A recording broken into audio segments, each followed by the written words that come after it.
Don Germán, ¿cómo me le va? Muy bien, Nacho, muchas gracias a nuestros invitados y gracias a nuestros televidentes por preferirnos Cogió la Noche. Bueno, dos invitados muy especiales en la noche de hoy porque seguimos tratando todos estos temas de actualidad aquí en el programa. Y es que Germán me decía en estos días, hombre Nacho, después de tanta cosa que pasa, no hemos hablado con gente joven y hay que traer gente joven al programa. Pero usted quiere referirse como a varias cositas antes de presentar a nuestros invitados. Vea, yo creo que podemos referirnos a varias cosas. Hay como varios temitas que quisiera mencionar. Una, y yo creo que lo vamos a tener más adelante el tema aquí, estamos haciendo los contactos con la gente de Uber para que ellos vengan y hablen sobre ese asunto. Quería referirme a esas agresiones de los taxistas amarillos, de los amarillos a la gente de Uber. Eso es terrible y veíamos en los noticieros el fin de semana esas bloques de caza que llaman ellos contra las personas que trabajan en Uber. Eso no es así. Pues la pregunta para los taxistas que están haciendo esto es ¿por qué se quejan entonces de que la gente prefiera Uber y no los busca a ustedes? Si primero el servicio que prestan muchos, no todos, no es el ideal y segundo, son personas que van a agredir a otro. Veíamos un video en el Poblado, en Medellín, diciéndole a una persona que no pase por aquí, que está prohibido pasar por una calle pública en Medellín, porque unos taxistas decidieron que van a vetar a un conductor y le prohíben pasar y le pintaron el carro y que si lo volvían a ver, le dañaban el carro y quién sabe qué le harían. Entonces, los que están manejando los taxis, ¿quiénes son? ¿Son gente de bien o son delincuentes? Ese tema lo vamos a tocar más adelante. Y bueno, y hay que hablar del... Pero le dejo ahí la inquietud. Se les va a acabar el negocio a los amarillos. Se les tiene que acabar, desafortunadamente. Mal servicio, no llegan a muchas partes. Usted ve agresivos. Tan agresivos.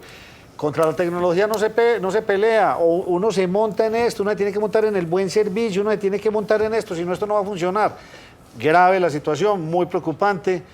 Pero estos señores están haciendo una gestión bien hecha. Además, mire, la cantidad de gente que ha utilizado este servicio, yo no lo he usado nunca. Estoy hablando por referencia, la gente dice, pues, ¿cómo no me voy a montar en un carro de estos, de Uber estoy hablando, si hay amabilidad, si la gente le dice a uno que por dónde quiere que lo lleve, van a cualquier lado, saben que no hay la guerra del centavo? No, señor, uno no va a encontrar un señor de estos que lo va a tratar como si uno fuera no sé qué de ellos, como decimos aquí, a braviar a las personas, a bajar a las personas del taxi porque decidieron que ya no van hasta allá, como le ha pasado a mucha gente que me ha contado a mí que le ha pasado. 2 cuadras y ¿sabe qué? Yo decidí que no voy para allá. Y la bajan a las personas, discuten con los usuarios, los agreden. Si usted en la calle va con un carro particular y le llama la atención a un taxista porque se metió, porque hizo una imprudencia y uno solamente pita, espere lo que le pasa. Lo mínimo que le puede pasar es que le mienten la madre y lo braveen y lo inviten a pelear y lo amenacen de cualquier manera. Señores de los taxis, por favor, a prestar un buen servicio si no quieren que se les quite el trabajo. Así es, don Germán. Y el otro tema, pues tenemos que hablar de eso. Ocurrió ayer, por supuesto. Ya sabemos todos, esta orden de captura contra el señor Santiago Uribe, hermano del presidente o el expresidente Álvaro Uribe Vélez. Bueno, uno de nuestros invitados no puede revertir el tema por razones obvias. Pero sí hay que hablar de esto porque es una noticia grande, porque hace rato venía un proceso, se ha hablado mucho tiempo sobre un proceso contra el señor Santiago Uribe. Bueno, acusaciones van, acusaciones vienen, y ahora pues hay una situación que vale la pena que se escudriñe y que vale la pena que la justicia aclare de una vez para saber si el señor tiene o no tiene razón de estar en la cárcel. Nuestros invitados, don Germán, don Federico, ¿cómo me le va? Nacho, muchas gracias, hombre, por la invitación. Germán, a Víctor un saludo muy especial, muy contento de estar aquí. Me encanta este programa y le contaba a alguien que venía conmigo que hoy congresista, pero vengo aquí desde que era casi que un universitario. Claro. Me encanta estar en este programa. Aquí muchas tenemos gracias. 2 universitarios, don Víctor. ¿Usted cómo va hoy? Nacho. Hay que felicitarlo porque usted ayer terminó oficialmente su carrera en Invitaciones, Víctor. Por fin, fue duro. Fue muy creo duro que poder sí. hacer las dos cosas al mismo tiempo, estar en la política y a la vez pues avanzar en la academia, sobre todo en el internado. Al igual que Federico, pues yo siento este programa casi que como una casa porque desde hace tiempo podemos estar acá compartiendo opiniones sobre la realidad del país. Esperamos poder mejorar la situación climática. Qué calor el que está haciendo hasta ahora, pero bueno, aquí estamos con todos ustedes. Don Germán, ¿usted por qué lo invitó? Bueno, hemos tenido aquí siempre, Nacho, en este programa, analistas que hablan sobre el proceso de paz con las FARC, sobre el tema del conflicto y digamos que de llegar a un acuerdo, pues la terminación de ese conflicto, al menos con la guerrilla de las FARC. Pendiente, lo del ELN no está fácil, pero digamos que no es imposible. Y estas personas que hemos traído siempre son personas muy, digamos que con mucha experiencia en esto del conflicto, en el análisis.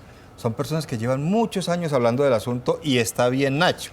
Son personas que saben mucho de esto y tienen sus opiniones, así estén en diferentes orillas. Pero se nos olvidaba, o se me olvidaba a mí, pues llamar a los jóvenes para que hablen de esto.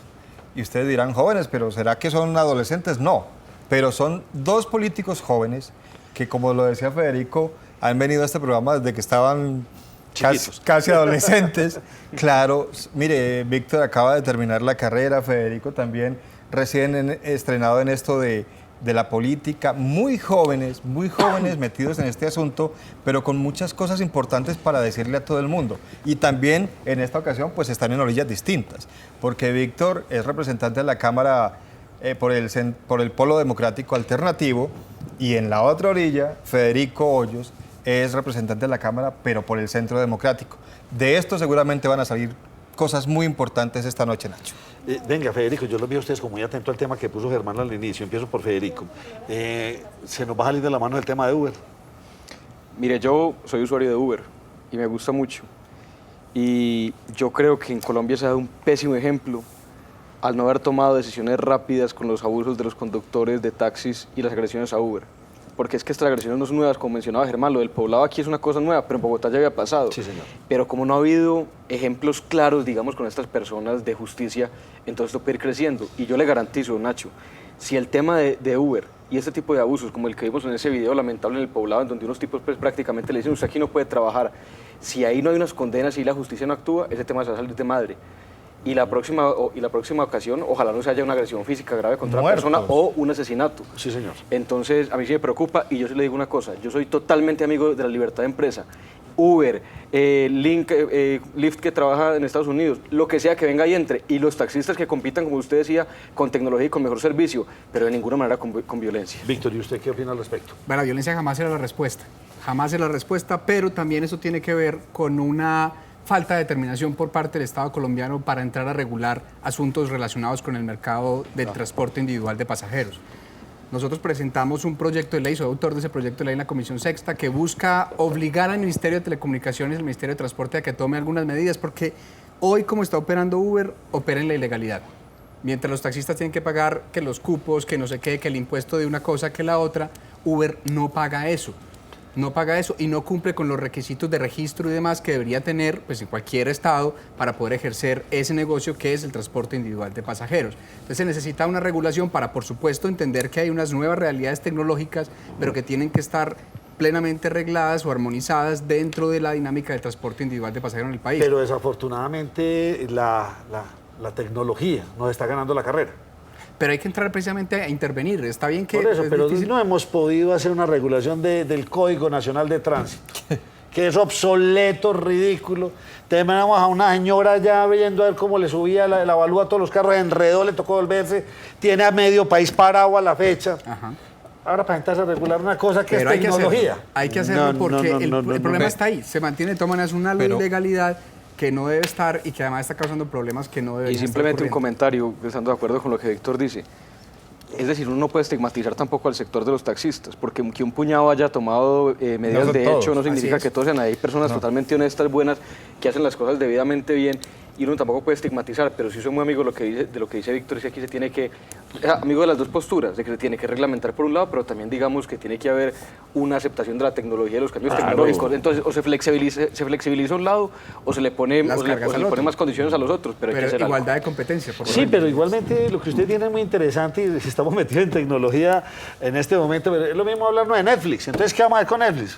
No, suprímalo, no, acábelo, y el tema de sanciónelo, hoteles. póngalo, ¿qué va a hacer con Netflix? Y el tema de hoteles, Airbnb y todo Por lo que eso. viene. Y ponga el caso que a nosotros nos hace referencia a Netflix, que es una competencia directa para programación y canales Claro, como el nuestro. lo cerramos. Entonces, ¿qué hacemos? Lo cerramos. Sí, No, por eso. se le cargan impuestos y Entonces, don responsabilidades dentro Germán del y yo Estado. nos vamos a ir a tirarle piedra a todos los actores que salen en Netflix, ¿sí o no? A ponernos Cuidado. bravos.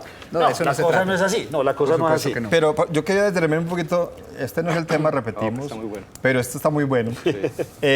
Mencionaba Víctor el tema de ilegalidad y bueno, yo digamos que ustedes manejan mejor el tema que yo al menos, pero lo de la ilegalidad no me suena tanto, Víctor, porque es que no está reglamentado.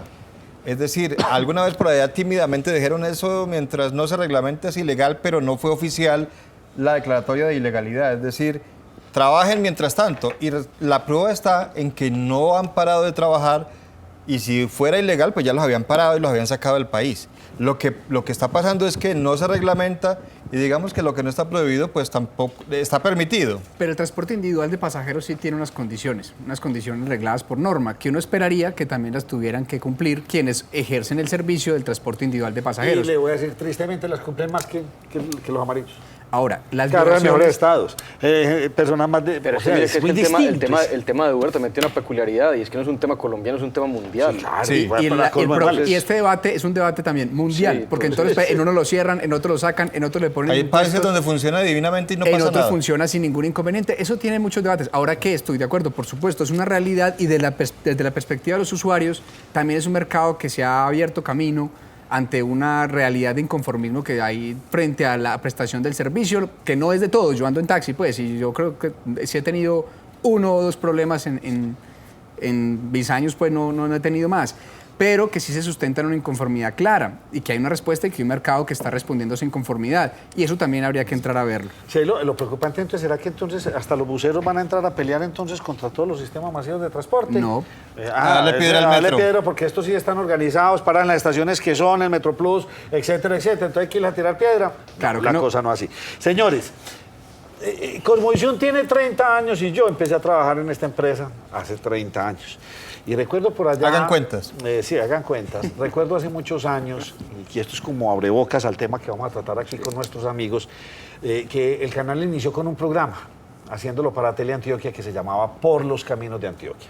Estoy hablando por ahí del año 87, 88. Y en algunos de esos programas pues, nos tocó ir al suroeste y cosas de la vida. Estábamos allá en el pueblo y vimos al policía como muy nervioso en la noche. Y al otro día, preciso, nos tocó la toma guerrillera más impresionante. Estábamos en el hotel, el hombre nos vio, uno de los guerrilleros nos vio con la cámara y nos disparó así a donde estábamos. Realmente asustados. Y eso fue toda una mañana impresionante. Recuerdo que ya pues con mucho susto salimos de allá. Hacia el mediodía, nos veníamos para Medellín. Cuando nosotros veníamos hacia Medellín, apenas iban todos los noticieros para allá. Nosotros veníamos pues como con el material calientico. Y hablo de estas fechas porque en la fecha ustedes estaban muy jóvenes. Nosotros los adultos, como usted lo dijo, nos ha tocado y tranquilamente nos tocó retenes yendo para la costa, que en Tarazá, que en Valdivia, que aquí en Yarumal y en el resto del país, pues ni que hablar. Nos tocó esa época tan crítica. Pero ustedes tan jóvenes, no les tocó eso. Y por eso es que los tenemos sentados acá, porque ¿cuál es la realidad que ustedes están viendo frente a un proceso de paz, sabiendo que de pronto no les tocó esa época tan crítica como hablar de la otra que fue la del narcotráfico, que de pronto a ustedes les tocó muy de niños, pero que a nosotros los adultos sí nos tocó en toda la magnitud, Las perdiendo bombas. pues muchos amigos y todo que murieron en estas bombas y en todos estos atentados? Ese es el tema. ¿Usted qué opina del proceso de paz? Pues Nacho, ¿yo qué opino del proceso de paz? Opino que es un paso muy importante para el país. Dejar atrás todo eso que usted está diciendo, todas esas cosas atroces que han ocurrido en estos 50 años de guerra, que han dejado más de 7 millones de víctimas, más de 200.000 personas asesinadas, decenas de miles de desaparecidos, secuestros, un atraso económico en las regiones del país tremendo, vulneración de derechos políticos, de derechos económicos, sociales y culturales, de derechos fundamentales, todas las razones atroces que el pueblo colombiano tiene, o todas las realidades atroces que el pueblo colombiano conoce de este conflicto, tienen que irse superando y dar la posibilidad de una salida negociada del conflicto, es encontrar la manera de que esas historias dolorosas no se vuelvan a repetir en el país. Pues Nacho, vea, yo tengo 30 años, que no es mucho, pero tampoco es muy poquito. Y sí me acuerdo de algunos episodios, digamos, no del tema narcotráfico, pero sí FARC, retenes en el Alto de Minas, un atento casi secuestro a nosotros, a mi familia en Bolombolo y más cosas. Y es que, digamos, yo estoy en el Centro Democrático y conozco y admiro al presidente Uribe no por una cosa, digamos, etérea pues, o pasional, porque a mí sí me tocó ver el país como cambió. Y entonces yo veo un proceso de paz hoy donde, digamos, la intención es buena, la paz, en donde la intención es buena, un diálogo, una salida negociada que es buena, pero yo creo que esto se ha ido saliendo poco a poco, digamos, de los cauces normales. Entonces, 1, no se han cumplido los plazos. 2, se ha hablado de lo divino y de lo humano, agricultura, educación, entrega de armas, política antidroga, de todo, con un grupo que está en la ilegalidad. Y 3, una legitimidad política para quien yo creo no la tiene. Es decir, Víctor Correa como militante, integrante del pueblo y congresista de la República, tiene una legitimidad política inmensa. Usted como presentador de televisión, usted Germán, pero ¿qué legitimidad tiene una persona que ha delinquido durante 50 años, que ha matado, que ha puesto bombas, que ha secuestrado, que ha reclutado menores para estar hablando de política pública desde La Habana, además desde otro país? Entonces yo creo que aquí esto lo que fue es que se desbordó y yo veo que el proceso de paz ha perdido demasiada credibilidad. Y nos dicen que el 23 de marzo se firmaría la paz, como fue anunciado, el 23 de septiembre, con bombos y platillos, con la ONU y todo incluido. Y realmente hoy estamos a pocos días y decimos, bueno, ¿en qué va eso? Entonces yo creo que negociación buena, pero con condiciones. Y aquí hay una negociación sin condiciones. Yo acepto lo que usted me dice y me gusta. Pero ¿usted qué le va a decir a mis hijos? Porque es que realmente ustedes dos son jóvenes. Entonces, digamos que ustedes están trabajando para esa es como la temática de ¿sí o no?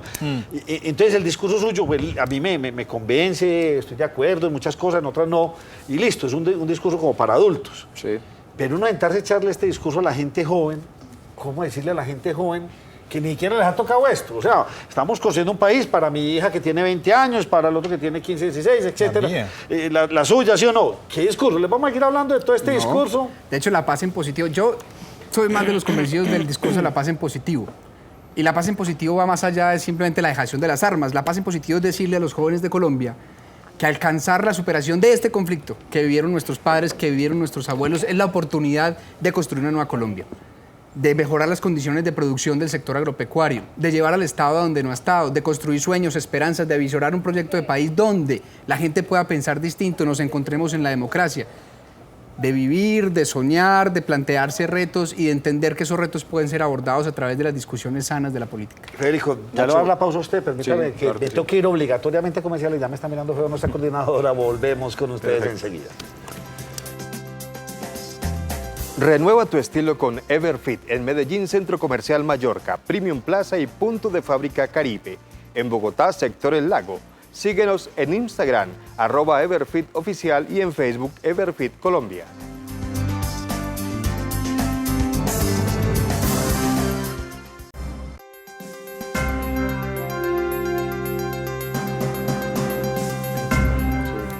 Bueno, continuamos aquí, nos cogió la noche antes de irnos a la pausa, pues yo tenía que meter aquí la cucharada porque a mí me gustaría escuchar ese discurso para la gente joven, porque nosotros mal que bien, pues ahí vamos, pero vamos de salida, como dicen por ahí, y nos tocó vivir muchos años de todo este conflicto, no solo del narcotráfico, sino también de toda la guerrilla, y listo, ya sabemos qué es, y ya probamos dándoles, no dándoles, haciendo, no haciendo, pero nunca se había llegado a estas instancias. Entonces, por eso la pregunta la hice, o sea, usted, el discurso de usted, suyo, de Federico, porque no va a decir que ni de su partido político, sino el discurso suyo es para nosotros los señores, los adultos, o para todos esos jóvenes que alguna vez van a ser sus electores. Nacho, vea, primero que todo, seguramente sus hijos tienen más edad que el mío, que viene en camino. Pero digamos, yo también ya pienso con ojos de padre y con corazón de padre. Entonces, a mi bebé y cuando ya esté mayorcito, ¿yo qué le quiero dejar? Un país que ojalá esté tranquilo. Pero es que partimos de una primera idea. Es que yo no creo que Colombia va a obtener la paz por medio del proceso de paz en Cuba. Es que, mire, en Colombia hay ELN, hay BACRIM, hay residuos de paramilitarismo, hay delincuencia en las calles. ¿O es que usted vio lo del alcalde de Medellín? ¿Usted cree que con el proceso de paz ese tipo de cosas no van a volver a pasar? Entonces la paz no depende de las FARC, primero. Segundo, yo a mi hijo no le quiero decir que a unos señores tuvimos que dar cursos en el Congreso, les tuvimos que dar participación política, les tuvimos que dejar participar de las discusiones de la vida nacional porque el Estado simplemente renunció a que simplemente no combate con ellos. Es que la decisión de levantarse en armas ha sido las FARC y no del Estado colombiano. Entonces yo no creo que la paz se va a lograr con las FARC. Y por supuesto, yo no quiero entregar un país a unas personas que han delinquido, darle todas las gabelas, dar la participación política y la posibilidad de que intervengan en la vida civil y que posteriormente nada garantice que se obtenga una paz. con esto termino. Mire lo que pasó en Conejo Guajira. Lo discutía con Víctor ampliamente la semana pasada que estuvimos en un foro muy bueno en el centro de la ciudad, del Pablo Tobón Uribe. ¿Quién quita, Germán, que es que después, y Nacho, de que se firme un proceso de paz, esta gente siga delinquiendo con las armas? Es que los propios acuerdos de paz no hablan de entrega de armas. Es que los propios acuerdos de paz no hablan de sometimiento a la justicia. Y entonces, ¿quién dijo que vamos a tener una paz? ¿Cómo nota que usted todavía no es papá? Bueno, pues ojalá, pero... Bueno. No, y se lo digo en el buen sentido. Y lo voy a pensar, lo vamos a pensar desde lo más mínimo, lo más sencillo del mundo, lo más elemental, es la palabra correcta. Es que ¿quién dice que porque mi hijo le fue mal en las materias, le va a seguir yendo mal? Uno siempre tiene que dar como fe de que de pronto las cosas van a mejorar. Sí se pueden dar, ¿sí o no? No, está bien. Lo dejo a usted porque yo siempre he tenido como Pero déjame inquietud. decir una última cosita para no interrumpir más. Yo quiero dejar el país en el que yo viví durante casi 8 años. Que era un país que recuperaba la esperanza. Muy bien. Que era un país que cambiaba. Que era un país que empezaba a mirar para arriba. Y entonces ese es el país de los 8 años de Álvaro Uribe que nos dijeron, no, es que es el país de la guerra, es el país de yo no sé qué. Pues hombre, yo sentí más paz que en este gobierno de la paz durante los 8 años de Álvaro Uribe, yo no sé.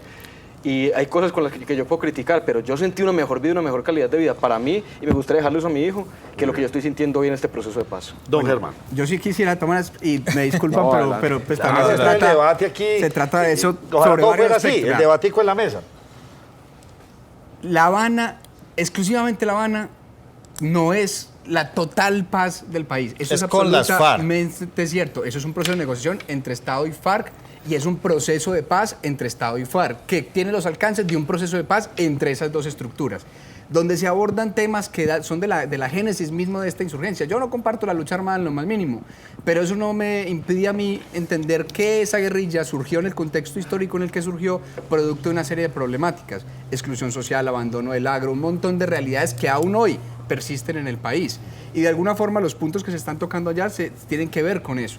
Por supuesto existen enormes amenazas para la paz del país y tienen que ver incluso con las amenazas hacia este proceso.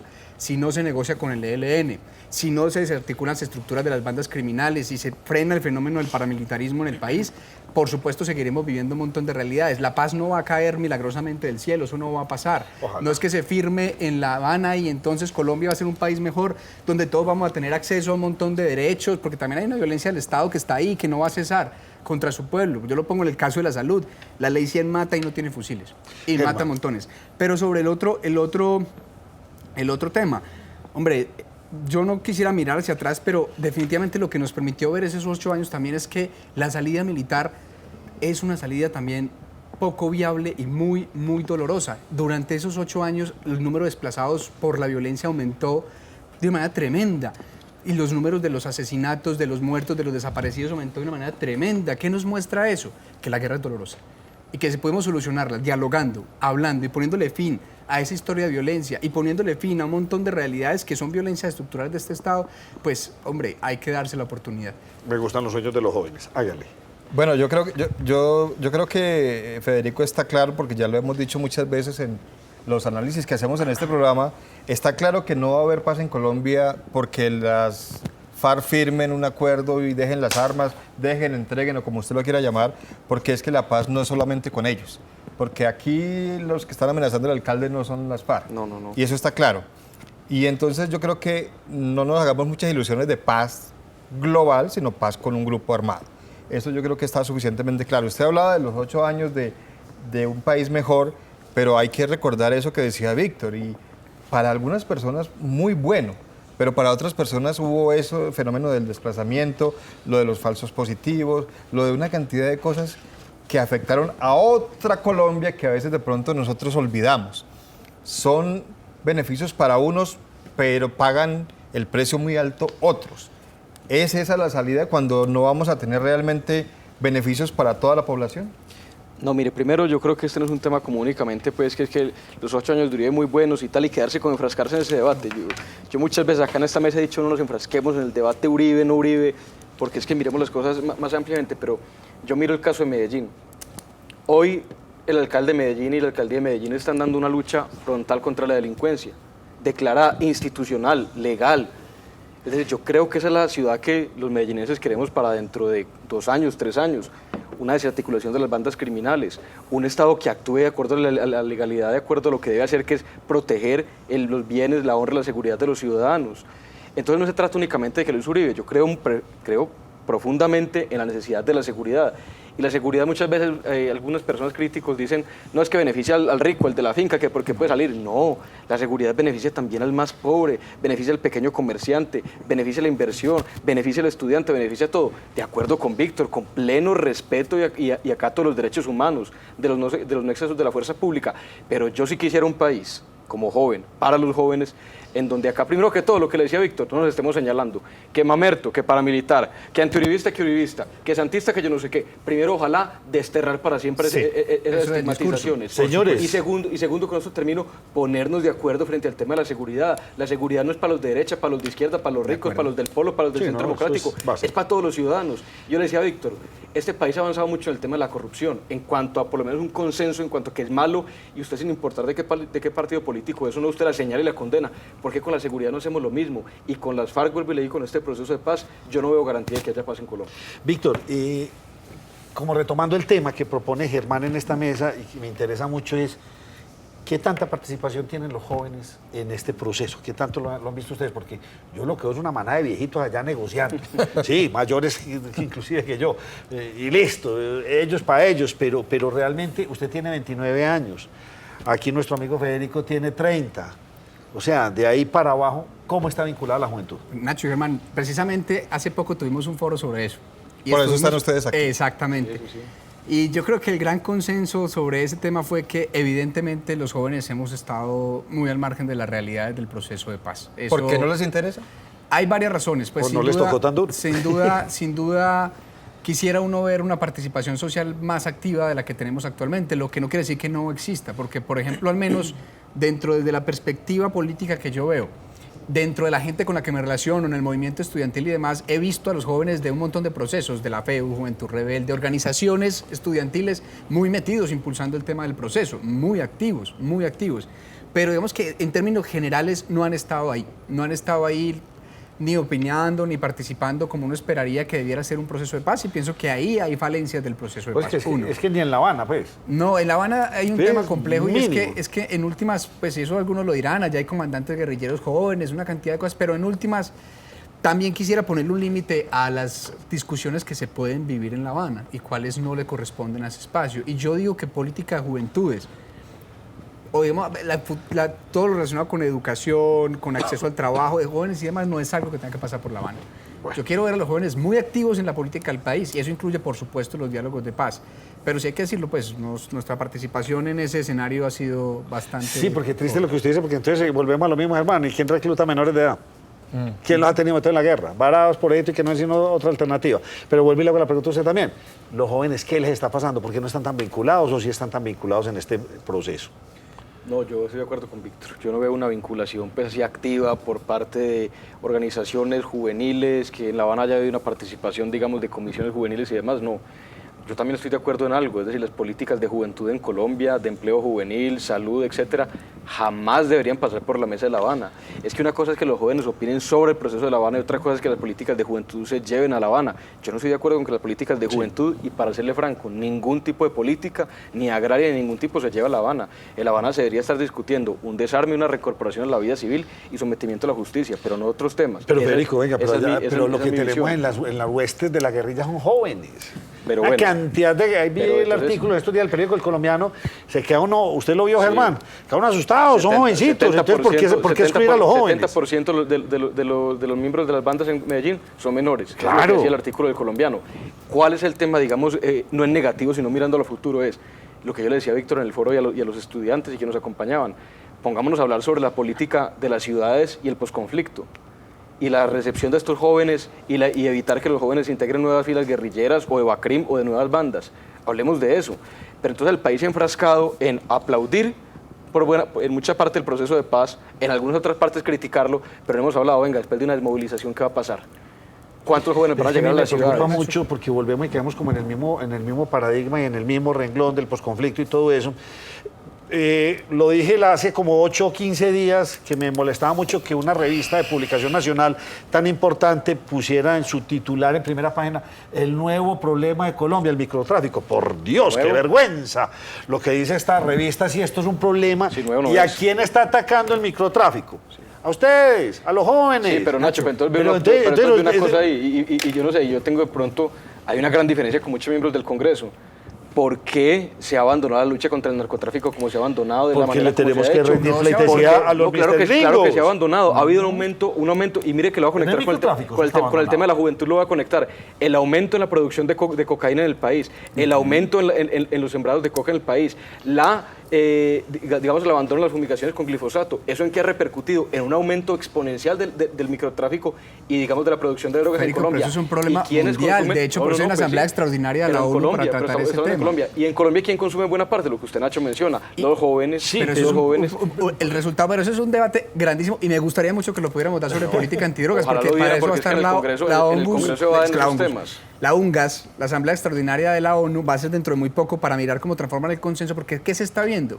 Que la lucha contra las drogas, como se emprendió, como la lucha frontal militar, ha demostrado ser Fracaso. un fracaso.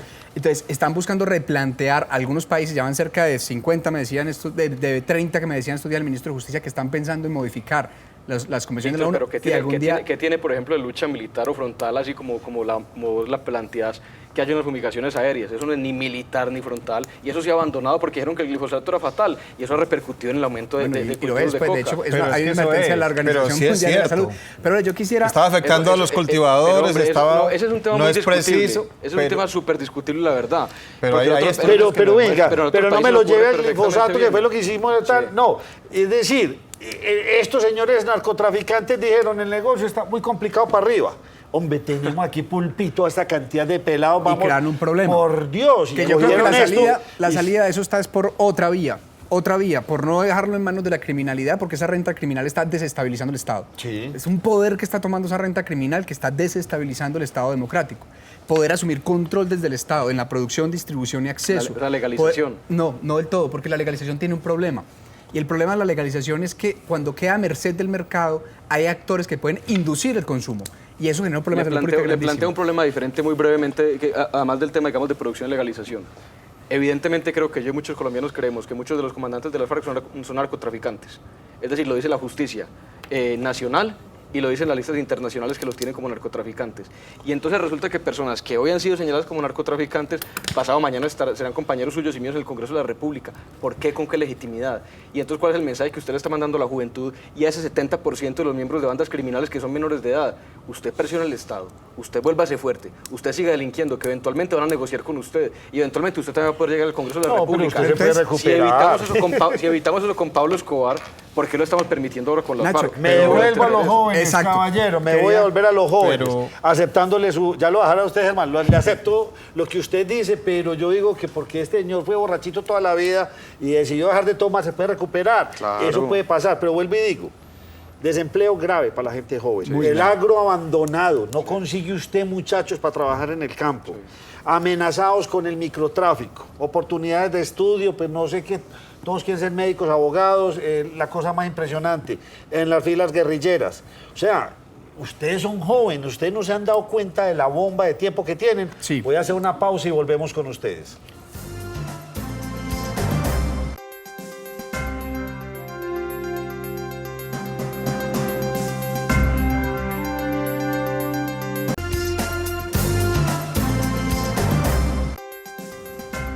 Bueno, aquí están firmando un documento. A ver, venga, Están firmando la paz. Venga, están firmando la paz. Venga, yo quiero ver, me tengo que poner las gafas. ¿Lo puedo leer? Claro, Ah, muy bien. Entonces, Bogotá, 1 de marzo del 2016, citación a audiencia pública, Cámara de Representantes, proposición a audiencia pública de conformidad con el artículo 264, numeral 3 de la Ley Quinta de 1992. Solicitamos a la mesa directiva de la Cámara de Representantes se apruebe una audiencia pública para el 31 de marzo del presente año sobre la participación de los jóvenes en el proceso de paz y sobre su posible participación en la etapa de posconflicto. Invítese a los negociadores Humberto de la Calle Lombana, Sergio Aramillo y Frank Perl, además del ministro para el posconflicto, Rafael Pardo, la comunidad académica y los diferentes medios de comunicación. Firma el señor Federico Hoyo, representante de la Cámara, y el señor Víctor Correa, representante de la Cámara. Don Germán, lo dejo usted con la palabra. ¿Y esta cuándo se radica? La radicamos, Mañana. mañana la mandamos. Es que Mañana la mire, mandamos. Víctor me venía insistiendo, vea Federico, hablemos a los jóvenes, hablemos en espacios públicos. Yo al principio un poquito reacio, lo acepto aquí públicamente por prevenciones políticas y arrancamos con estos foros. Y una niña en un foro llega y levanta la mano y dice, vea, ¿sabe que usted parecen voceros de sus partidos, mano líderes? Entonces yo le dije, Víctor, hacemos una audiencia pública conjuntamente sobre el tema de la paz con los negociadores y la hacemos usted y yo. Y me dijo, de una. Y entonces aquí coincidencialmente acaba de llegar el documento y entonces Víctor Correa y yo mañana radicamos esto para incluir en la discusión a los jóvenes, a las organizaciones estudiantiles y juveniles en este proceso. Es que me encantó este tema. Paz. Nacho, porque Es que el país que les queda a ustedes. Claro. Pero venga, déjeme que don Germán, usted y yo vamos a ampliar el temita, pero dele, don Germán, ¿usted quiere dar garrote para aquel lado? Qué famita. Bueno, no, es que yo No, pero quería está bien, ¿no? referirme a lo de la legitimidad que ya ha mencionado Federico en 2 oportunidades. Y hablando sobre este grupo que es señalado de narcotraficante, bueno, por ahí lo han señalado como el cartel más grande del mundo, pues eso está como revaluado porque en México hay más grandes. Entonces, y ellos explican que ellos no es que narcotrafiquen, sino que cobran unas comisiones, en fin. Pero tampoco son ángeles de la guarda ni monjas de la caridad, está claro.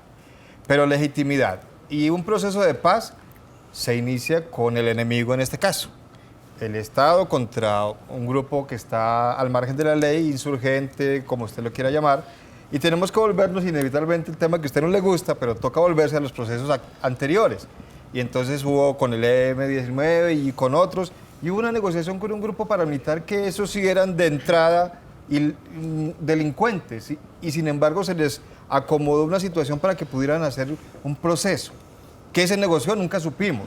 Nunca nos preguntaron tampoco si había, ¿Cómo que si no estábamos de acuerdo. la entrega de armas, de movilización? No, eso es el resultado al final, pero hubo una negociación en un tiempo determinado y eso no nos lo contaron. ¿Qué firmaron? ¿Qué se dio el gobierno?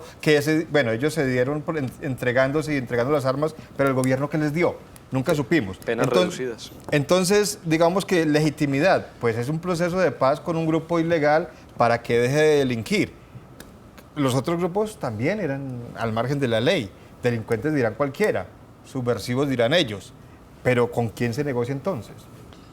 Pues es decir, se negocia con quien hay que negociar, pero bajo condiciones. Es que vuelvo y te repito, Germán, yo no he dicho que no se negocie con las FARC o con el ELN. Ojalá se inicie un proceso de Pero usted está negociación diciendo con que el no ELN. son legítimos. Perdón, es que yo digo que se negocie con unas condiciones de cese de actividad criminal. Yo decía que política armada no, que se negocie sin armas. Yo lo decía en el foro con Víctor. Yo vengo a este foro porque aquí no hay armas, porque aquí no me está invitando un actor armado, sino porque me está invitando un medio de comunicación igual que ustedes, de ciudadanos democráticos y de bien, porque estoy hablando con un interlocutor válido como Víctor Correa, que es un representante de la Cámara, que puede estar en otro extremo político, pero es una persona decente, es una persona que está inmersa en la democracia, y yo soy amigo de la negociación sin actividad criminal. Y la legitimidad sí es importante, porque la legitimidad es sobre qué se negocia con las FARC, que se negocie la entrega de armas, la reinserción a la vida civil, que haya penas reducidas, que haya una eventual participación política de quienes no han cometido crímenes de lesa humanidad, con los paramilitares, con el ELN, con lo que sea. Pero yo creo que lo que carece de legitimidad es que con un grupo criminal y narcotraficante como las FARC, por ejemplo, se negocie la política antidrogas. Es como que usted empiece hoy o pasado mañana a negociar la política antidrogas con los urabeños. ¿Por qué va a hacer eso? Ese es mi cuestionamiento, Germán. Me devuelvo al tema de los jóvenes. En las FARC tranquilamente podríamos hablar de mucho, yo diría que muy por encima del 50% son jóvenes. Así es. Entre menores de 35 años o menores de 30 años. Sí, señor. Pues yo ahorita le toca hacer la pregunta, porque eso es como decirle a estos jóvenes, no, ustedes no tienen como oportunidad ni de meterse ni de pretender otra cosa, aunque entiendo pues su posición. Pero volvamos al tema. Óigame, doctor, ¿qué vamos a hacer, hombre, con ustedes los jóvenes? Nacho, cuando uno asiste a estos espacios, y sobre todo a los foros que estamos haciendo en conjunto, uno también tiene que abrirse a poder transformar visiones de las cosas. De eso se trata, poder discutir y dialogar. Y a mí algo que me quedó rondando el día del foro, y fue, en efecto, la conformación de estos grupos, en su mayoría, está dada por gente joven. De hecho, hablamos en la historia del conflicto en Colombia de cerca de 13.000 niños y jóvenes reclutados para la guerra, que hoy forman parte, muchos de ellos, de esas estructuras. Y seguramente para garantizar eso que es la garantía de no repetición, hay que abordar unas políticas orientadas hacia ellos en concreto, que garanticen la inserción a la vida civil, lo que no implica negociar la política de juventudes en La Habana, sino entender que uno de los problemas uno de los retos que tenemos con el posconflicto es que esos jóvenes, cuando se reintegren a la vida civil, tengan la totalidad de oportunidades para que no vuelvan a ser víctimas de una realidad que absorbe, pues, y es que en muchos casos La guerra es la única oportunidad de empleo, es la única oportunidad de mantener a la familia, de entrar a estar a la merced de otros grupos que entren a controlar el territorio. Entonces, ese es un tema muy importante. Pero el otro es cómo hacemos que el Estado colombiano cese las violencias contra los jóvenes. Y las violencias son de muchos índoles. La falta de inclusión política, la falta de acceso a la educación, la falta de reconocimiento de las libertades culturales, sexuales y reproductivas, un montón de temas, la falta de acceso a la salud, que tiene que ver con lo que es la política social del Estado y que sin duda repercute en la seguridad de los territorios porque es brindar otro tipo de oportunidades, además de las transformaciones culturales que tienen que darse para romper con un montón de paradigmas que hay actualmente pues rondando en el aire de la vida fácil, de las drogas del camino, el duro del barrio es el que le puede dar a la cucha pues la lavadora y tener la supermoto y todos esos paradigmas culturales que nuestra sociedad hay que construir y que hay que entrar a romper. Entonces, el papel de los jóvenes en el posconflicto, construir a Colombia desde los distintos aspectos. Ir desmontando esas estructuras anquilosadas, retrógradas, seguir mostrando otra forma de hacer las cosas, seguir reclamando, ir demandando, ir construyendo, ir proponiendo. Los jóvenes somos los que vamos a verdaderamente construir la paz. ¿Pero usted cree que eso sí es viable? Y se lo digo porque también lo hemos discutido muchas veces aquí con Germán en esta mesa, y es cuando usted llega y se va para el campo, y usted cree que un joven en el campo se quiere quedar en el campo. Hoy no es viable. Ya no es Precisamente viable. por eso. ¿Por qué? Bueno, porque no hay una política de Estado clara y coherente frente al agro del país, entonces esto está acabando y nadie lo está viendo como un negocio. Yo no, todo el mundo quiere ser abogado y doctor, como lo he dicho ya en varias oportunidades. Y esa es la paz, Nacho. La paz que se va a construir la paz es transformar todo eso.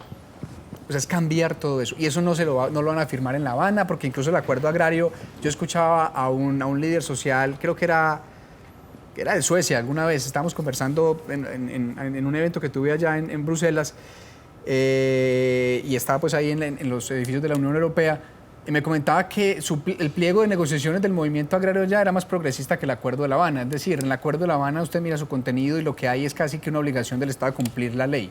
Casi todo lo que hay hoy de política agraria, zonas de reserva campesina, distribución de tierras, en fin.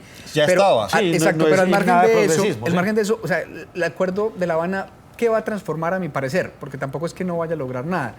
¿Qué va a transformar? La forma en que nos relacionamos entre los colombianos, al menos un asunto subjetivo muy complejo que hay en este momento, y es ver al otro como el enemigo y que el centro de todo sea la guerra. De pronto aquí va a cambiar. Y todo eso que tú dices, los jóvenes que van a regresar al campo no van a tener trabajo.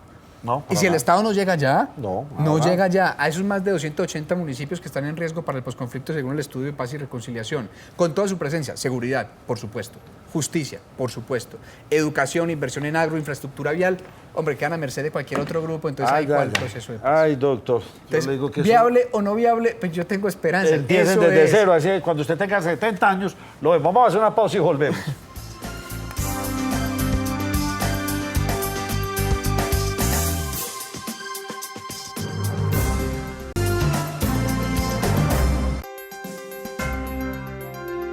Continuamos, aquí Nos Cogió la Noche. Para nosotros es muy grato seguir tratando estos temas diferentes. Hoy estamos hablando, y por propuesta de don Germán Mendoza, del posconflicto o el futuro, desde la óptica de dos jóvenes que están en dos partidos muy diferentes, diría yo. Pero de todas maneras, la experiencia y la sapiencia se adquiere con los años.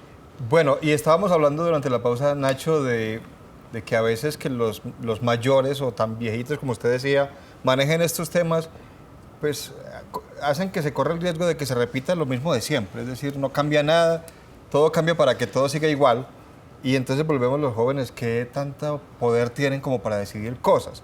Y yo decía, y lo decía usted, Nacho, pues pelados también decidiendo cosas, pelados tan pelados, complicado. Yo quería poner un ejemplo que está pasando actualmente con la Universidad de Antioquia.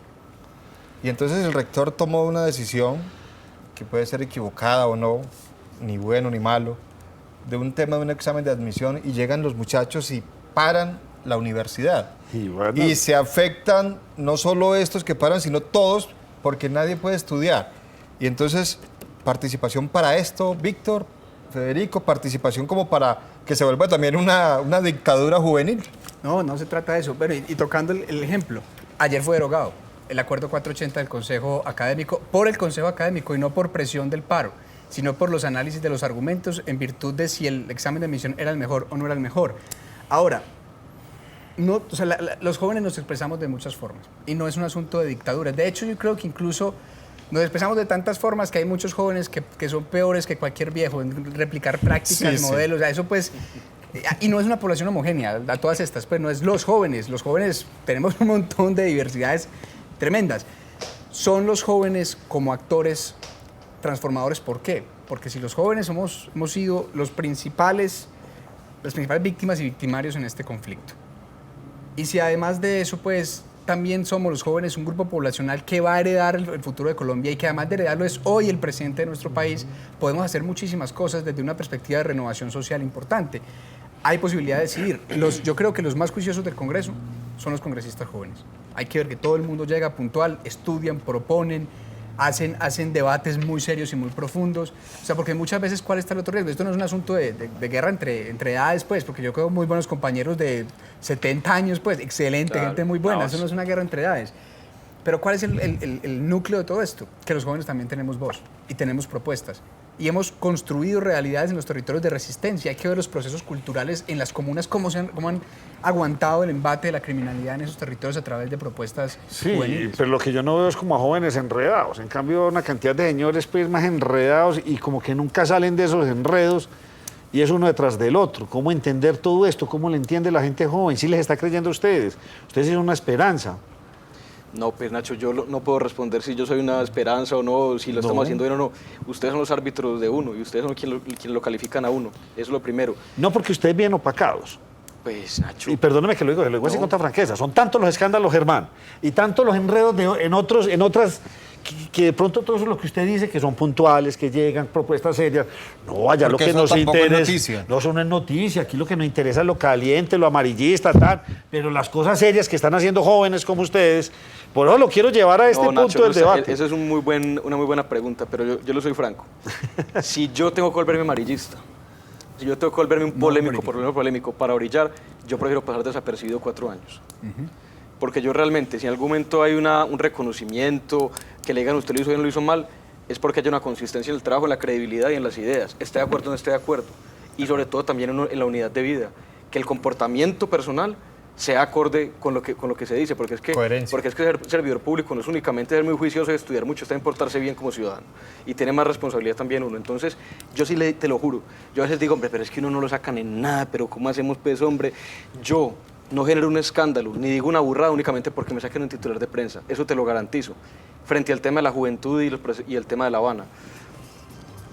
Yo veo un tema en este proceso y es que se ha vuelto muy negativo siempre todo muy negativo. Vuelvo y repito, si hoy estuviéramos discutiendo en el Congreso, por ejemplo, ¿cuál será la política pública de educación para los reinsertados jóvenes?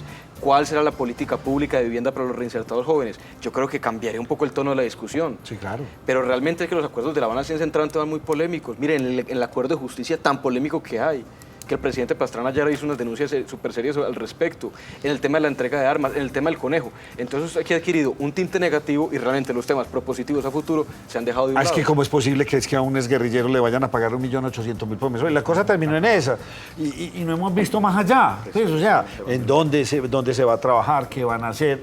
En fin, queda uno como pensando en estos asuntos. Ese debate no se está dando, Germán. Nacho, ese debate no se está dando. Ese debate ha pasado desapercibido y ese es el debate que tenemos que dar. Es que prensa, es que ese es pero el bueno, pero... por eso ese es el reto. Yo estoy de acuerdo, absolutamente de acuerdo con lo que dice Federico y además por eso lo respeto tanto. Porque yo creo que esa es la razón por la cual hay que hacer política. Estamos perdiendo los debates que no son hay veces. Sí, no. Y Don Germán, ¿usted qué opina? Pues, ¿votamos por estos jóvenes? No, yo creo que la gente que votó por ellos votó porque creía en ellos y veía esa esperanza de la que estaba hablando Nacho. Sí, de pronto no mojan tanto titulares ni hacen escándalos, no son tan acuciosos con el Twitter como otros que usted conoce, Federico. Sí, yo no voy a matar a Gabo, ¿no? Usted no va a matar a Gabo ni todas esas cosas. Pero digo yo que no es necesario tampoco a veces, simplemente ese trabajo juicioso que vemos que ellos están haciendo y cuando asisten a ese tipo de foros y esa propuesta que están haciendo aquí delante de nosotros, que nos demos cuenta aquí, en este momento en el programa, de citar una audiencia pública para hablar de ese tema con los muchachos, eso es importantísimo y lo estamos sacando aquí en este programa, entonces no importa que si de los demás no lo sacan, pero aquí está y ustedes lo saben y ustedes van a seguir trabajando porque ustedes no llegaron al Congreso para dar pantalla tampoco. De acuerdo. Señores, cuando tengan esas conclusiones o tengan algo construido, ¿por qué no vienen a este programa? Porque en este programa ahí nos gustan las noticias así. Nos encantan, ¿sí o no? Aquí Y no las hay otras más que- también. Y las otras también, pero obviamente estas a mí me llenan de mucha ilusión y me parecen que hay que darle visibilidad, mucha visibilidad para que la gente sepa que no solamente se trabaja desde ese otro aspecto, sino que también la gente joven. Los invito. Ustedes están haciendo esta agitación, nos gustaría participar, conocer conclusiones y ver qué está haciendo la gente joven. Ojalá lo acepten los negociadores. Ah, Que ojalá, los negociadores Juan. que nos estén viendo le digan que vengan a la audiencia pública juvenil, porque nosotros la planteamos, pero quienes tienen que acceder son los negociadores. Que así sea. Y lo que queda es para nuestros hijos, señores. Ese es el futuro que tenemos. Y con esta diferencia tan pequeña. Nuestros hijos, estos dos señores que están tan jóvenes, ellos ya son del mundo, perdió. Nosotros somos de Coveñas, de Sonsón, de por aquí cerquita. Y eso que eso está lejos, ¿sí o no? Pero para la gente joven, ahora el mundo es así de chiquitico. ¿Cuántas redes sociales maneja usted? Me imagino que una cantidad, usted otra cantidad. Facebook. Yo a duras penas me meto en Facebook. Ah, pues Y sí. otros pelean con todo eso. Como 5 o 6. Como 5 o 6, sí, yo sé. Y ya nosotros no, hay otros que nos quedamos con los libritos. Eso es lo que se viene. Estos jóvenes de ahora tienen el mundo en la cabeza, están completamente globalizados. Se sientan en cualquier esquina y hablan con un inglés, con un alemán, con un japonés, con un gringo, como en nada, porque ya todos son bilingües. El mundo cambió y hay veces de pronto nosotros los adultos no nos estamos dando cuenta de esta realidad, queremos patinar sobre lo mismo. Hay que dejar que ellos entren a hablar, que entren a proponer un futuro. Me parece interesante con la sapiencia de muchos adultos, con esa experiencia adquirida, pero hay que dejarlos que entren. Vuelvo y les reitero mi agradecimiento, les ponemos Germán Mendoza y yo el programa a la Muchísimas orden gracias. para que nos Bacán. cuenten todo esto. Y soñar con lo que más quieres y despertar con una sonrisa es uno de esos momentos en los que, comodísimos, hace parte de tu vida. Comodísimos 40 años. ¿Y usted cómo durmió anoche? Comodísimo. Colchones comodísimos para dormir profundamente. ¿Y usted cómo durmió anoche?